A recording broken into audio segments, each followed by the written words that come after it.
Retired Lieutenant General Winston Sigauke Mabranga waya panguva idoi vanyatosapota VP Constantino Chiwenga vachipa mareasons why muchiona VP Constantino Chiwenga muchivaona vachivava vachipenga vachitaura pamusoro pekustopa corruption panguva ino kuri kunzi Uganda zvakuruma final pushes azvo kuti vaimplemente the 2030 plan ne2030 move.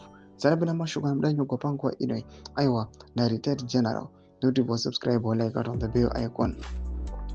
Anoposta this picture ambogona VP Constantino Chiwenga aiwa nemaelderlies the society vamuri kuona chembere idzo nevakuru vemusociety medu vamugona mudanyira achiti mukazonzwa chef general Chiwenga vachiti pasine corruption pasine zvigananda vanenge vafunga chembere dzedu dzigere kumamisha dzisina kana chekubata asi vana vadoko vachiita matama nematombo nekudya upfumi hwenyika.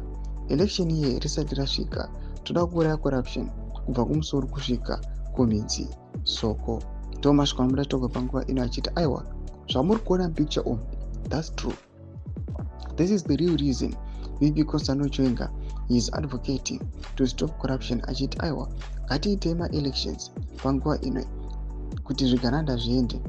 At the same time ariuya panguva ino achiti corruption ngaipere panguva ino tazosvika paelection period yacho corruption yapera everyone akubenefita kwete vana vadiki vamuri kuona who are flaunting vachiita zvavanoda nemari yenyika but the same people vakaonekwa vachirwira nyika yeZimbabwe taone resununguko they are being sidelined.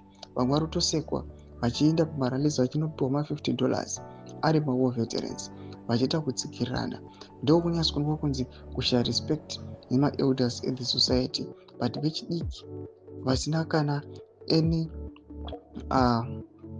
war history panguva ine vanoonekwa vachinyatsokuonekwa kunzi they are flaunting panguva inoita matumbu aiwa panguva ine vanoita dzimotokari neproperty inotyisa. Bida kumesection medu zvafundo aimbotodiwa pamusoro pechitiko ichi.